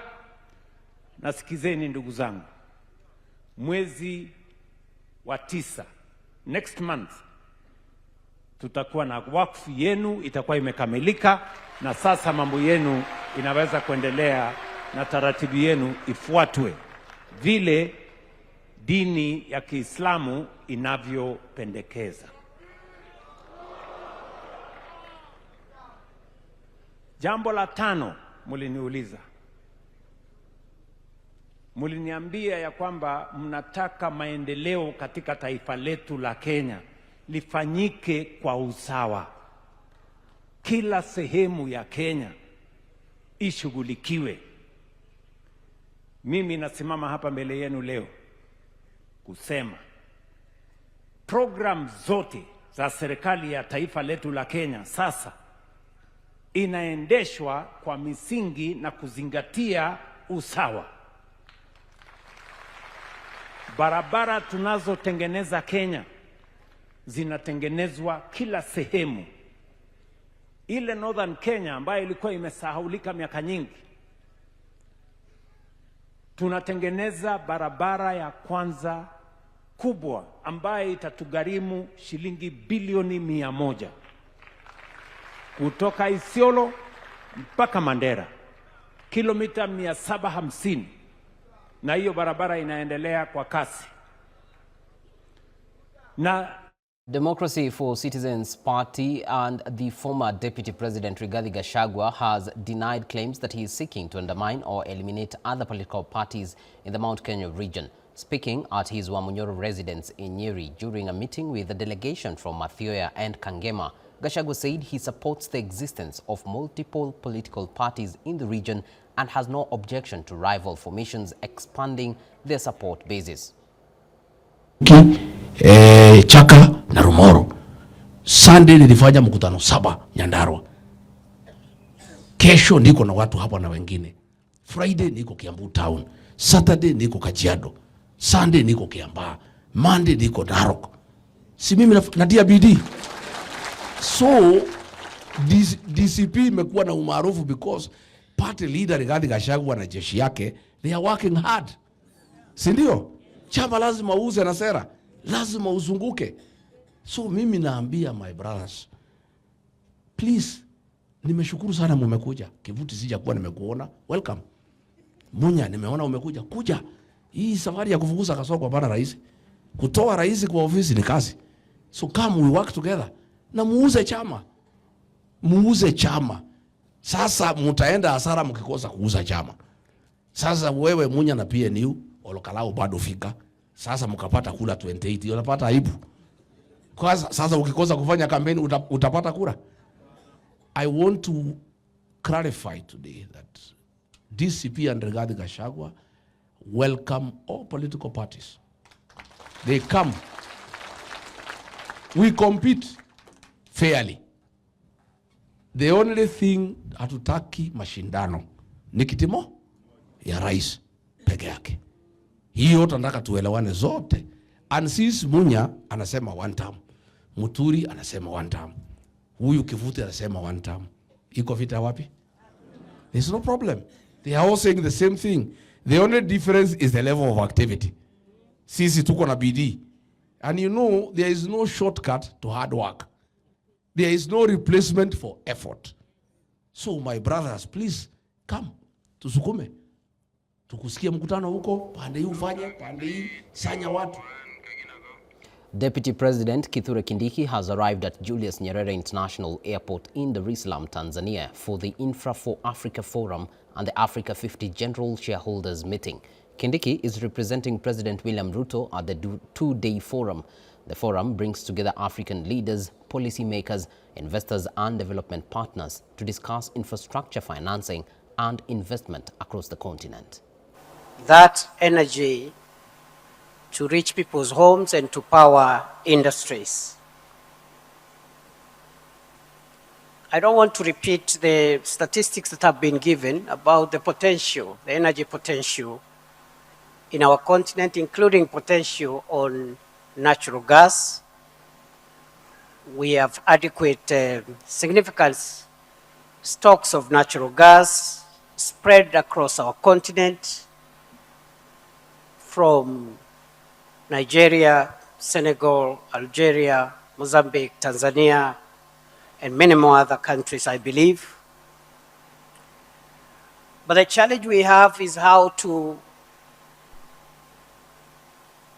provide major energy infrastructure projects, which normally take a lot of time, require a lot of technical expertise, and also are costly to be able to industrialize. Many scholars and policymakers have cited the fact that Africa's arable land, mineral wealth, including natural gas, a good population, as drivers of Africa's future. The only thing I want to add, even as I go into energy projects, is that Africa needs to build confidence in itself. Africans, we must learn to have confidence in our continent and in our capability to do what others have been able to do. Therefore, Your Excellency, for us, we have picked a few things along the way. The first one is government commitment and political leadership. It's very important for our various countries for us to have government commitment and political leadership, which provides strategic direction, policy consistency, investor confidence, and continuity across political cycles. The biggest threat today to Africa's development is policy disruption, which is an unintended consequence of democracy. The movement from one administration to another, which is a good thing, because democracy is a good thing. But we must find ways of insulating our development agenda from democratic transitions so that we can have continuity. And that is the discussion we are having in Kenya, generally. We have heard what President Samia has done in Tanzania, what President Ruto is doing in Kenya, and I'm sure many of our countries, our leaders are doing their best. But how do we assure that what the projects and the programs and the policy framework in place today will be in place 20, 30, 40, 50 years, so that as we do these things, we are looking at taking Africa from where we are today into the first world, because it is possible. Others. A family in Ekarungu village, Isongo sublocation in Mumias East constituency, Kakamega County, is mourning the death of a grade 5 pupil who was electrocuted. The boy, identified as Moses Atsulu, was a pupil at Haimba Comprehensive School in Mumias constituency.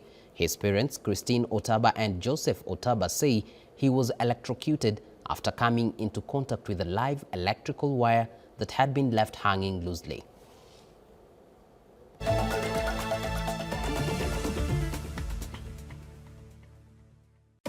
Mtoto ameweza kuaga ambaye amekuwa katika grade ya 5 miaka 10.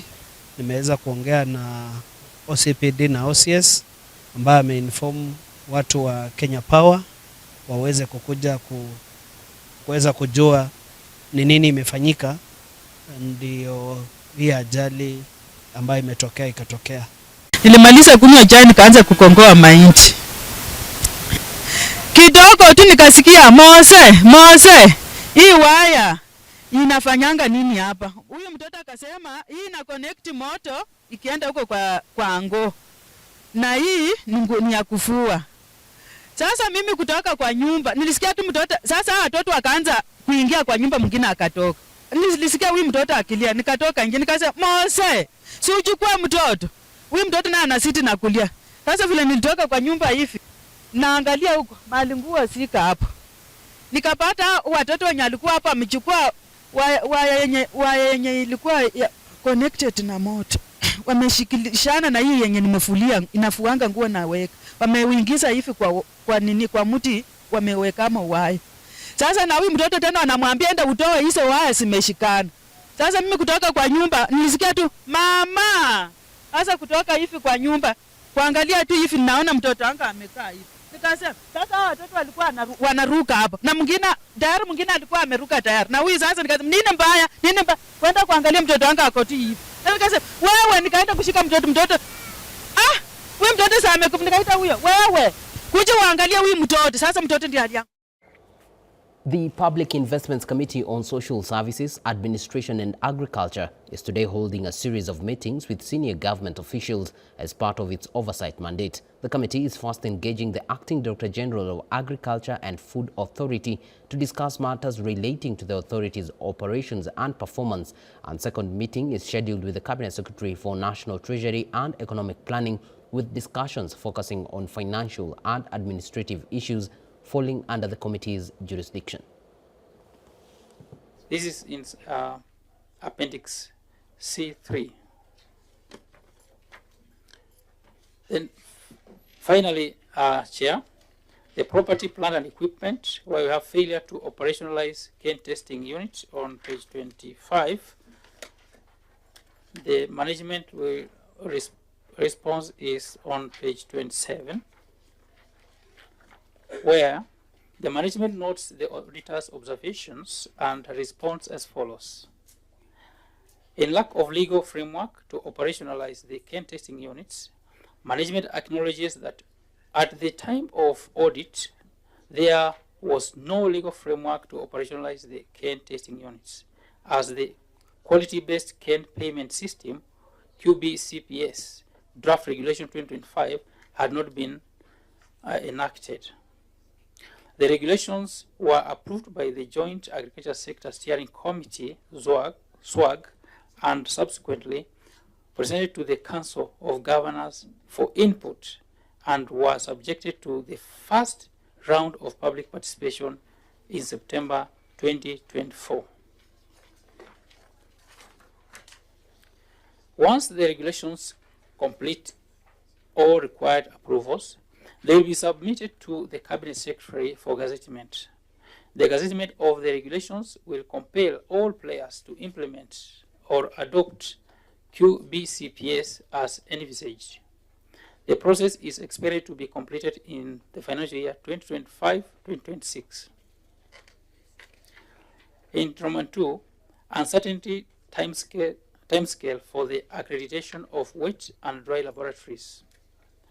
Kenya Sugar Board management is committed to ensuring the wet and dry laboratories are accredited in financial year 2025-2026 and has engaged Kenya Accreditation Service in development of quality manuals and procedures. Staff training on ISO/I. A political dispute over the deputy president's position has emerged in Western Kenya, with Navakholo MP Emmanuel Wangwe insisting the region should not be bargaining for the DP slot. Speaking after visiting friends Makangu Primary School in Kakamega County, Wangwe said that as ODM members, they believe the deputy president position should instead go to Cooperatives Cabinet Secretary Wycliffe Oparanya in the next general election. Mbadi yako kwa fedha, Oparanya atakana kuwa deputy president, so that Oparanya aendelee. Alikuwa mbele ya John Mbadi. Mbadi amepata FCPA akiwa minister, lakini Oparanya ndiye mwalimu wa finance ya Mbadi. Kwa hivyo sisi hatuna ubaya tukiambia mtu nataka Oparanya adeputize Mheshimiwa Ruto, so that sisi watu ya Western tupate nafasi ya kuongoza 2032. What we are looking for sio kutafuta ati deputy wa kuingia kuandika kwa ofisi. We want somebody who takes over na anakuwa rais wa Jamhuri ya Kenya 2032. Hapa sisi we are not interested in hiyo viti ndogo ndogo ya deputy president ama nini. Sisi tu focus, tusaidie huyu kijana wetu wa hapa Sugoi amalize 2 term yake kama rais wa Jamhuri ya Kenya. Alafu ikifika 2032 tuko na vijana wetu. Hata tumekuwa na kijana mwingine wetu Musalia Mudavadi juzi tu akaambia rais kama wamekaa na huyu Lusaka that hii timu ya Lusaka inafanya kazi. Si tuna vijana wetu? Sasa tunaogopa nini? Tharaka MP Gitonga Murugara has endorsed Deputy President Professor Kithure Kindiki as the preferred candidate to become President William Ruto's running mate ahead of the next general election. Speaking to the press, Murugara said leaders from Mount Kenya East and West are united and will work together to deliver a significant number of votes in support of President Ruto's re-election bid. He expressed confidence that the region's support would play a key role in the president retain his seat in the upcoming election. Siasa nyingi sana ya kusema ati 2027 Dr. William Samoei Ruto atatema deputy president wake Kithure Kindiki aajiri mtu mwingine. Na mimi nawajua hao watu wangu. Number 1, Dr. William Samoei Ruto, rais wa Kenya, aweze fanya kazi namna hiyo, kwa vile hata yeye mwenyewe ametuambia he has the best deputy president.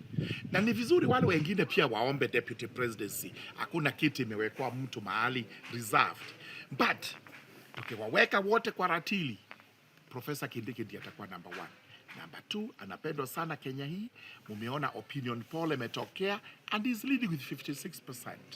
Pia mumeona More than 350 former Moi University employees have vowed to appeal a court ruling that upheld the university's decision to declare their positions redundant. The Employment and Labor Relations Court in Eldoret ruled that Moi University lawfully carried out redundancy exercise due to financial challenges facing the institution. However, Justice Maureen Onyango found that the rights of affected employees were violated during the implementation of the process and awarded each worker compensation equivalent to 2 months of gross salary. Outcome in our case raises important questions about consistency in judiciary outcomes where employees were affected by the same redundancy exercise. Many of us devoted years of dedication service to Moi University before losing our livelihoods. Since then, we have endured prolonged financial hardship, emotional distress and uncertainty while seeking justice through the legal process. We are appealing to national government. The other day they told us when they were campaigning, we are coming to high back to Moi University. Murkomen, new school in Moi University. Tuale, look back to Moi. Haron Cheruyot, look back to Moi University. Moses, Kachwang, come to Moi. Kindiki, we are dying with the Moi University. We have no life. Sisi tumekufa. We are in county number 1. Hatufai tukufe when we are in Uasin Gishu. No leaders look back to us. Munaruhusu wakora waingie Moi University kwa nini? Professor Kiplagat, wewe ni acting vice chancellor. Tunashangaa Moi University wanalipa salary 2 VCs. Vice chancellors wawili. Pesa gani hii enye university nasema hawana? Now members of the Isak and Harti communities in Isiolo County have begun a peaceful march to State House, Nairobi, seeking President William Ruto's intervention over the planned land registration exercise scheduled for August 11th to August 26th, 2026. The communities say they oppose the registration process, arguing that several long-standing land-related disputes and grievances remain unresolved, despite years of pursuing justice through various channels. They are now appealing to the president to suspend exercise until outstanding issues are addressed. Hapa Isiolo mpaka State House kufikisha malalamiko yetu mbele ya Mheshimiwa President. Yote ni kudhihirisha kwamba tumeandika mabarua, tumefanya demonstration mingi, hatujasikika, lakini leo tunataka asikike kwa kutembea kwa miguu. Kama kuna kitu inaitwa compulsory land acquisition, that is something ambayo inapitiaga procedures na kuna process yake. Na lazima ifanywe kitu inaitwa due diligence. Lakini sheria ya community land registration, before any other activities inaholdiwa, sheria inasema ya kuwa kwanza let the community register their land. More than 300 residents of Nikapu village in Lungalunga constituency are demanding the immediate suspension of a land surveying exercise covering 270 acres, claiming it is being conducted contrary to the directive issued by President William Ruto. The residents have opposed the proposed allocation of half-acre plots, arguing the exercise should instead recognize and survey the specific parcels of land each resident had historically occupied and used. Panda hivi sasa wakati kama huu siwezi kulima tena mimi. Namuomba rais anisaidie kulima siwezi wala kuchuma siwezi. Wale watoto na wajukuu ndio wanaonilisha mimi. Sina mtu atakayenilisha. Kwa hiyo mimi napinga robo na nataka nipewe haki yangu. Mimi kama mimi nilinunua shamba nikiwa niko msichana mdogo sana. Paka sasa hii nimekuwa mzee hata kutembea siwezi. Alafu mtu anaambiwa aje apime robo. Utapimiwaje robo wakati wewe miaka yote umelima pale, miaka yote umeishi hapo, alafu mtu mwingine aje awekwe kwa shamba lako? Kwa sababu wewe ulitoa tangazo kwamba pwani wanapimiwa wapate uhuru wa mashamba yao. Leo imegeuka tupewe robo. Sasa rais, wewe ungepewa robo, unaweza kumiliki, kujenga nyumba au kuishi na familia yako, kupata chakula? Sasa naomba serikali ya Kenya na kaunti yetu ya government waliangalia hilo swala, ni nani anataka kuchukua hiyo robo apeleke wapi? Kwa sababu ripoti ndio ipata ni kwamba Ruto ambaye ni rais wetu anatupa title ili nimetarajia January nikachukue loan niendeleze watoto wangu shule. The national government, the county. And with that, we wrap up K24's shortcuts at 1 o'clock. I'm David Kagina.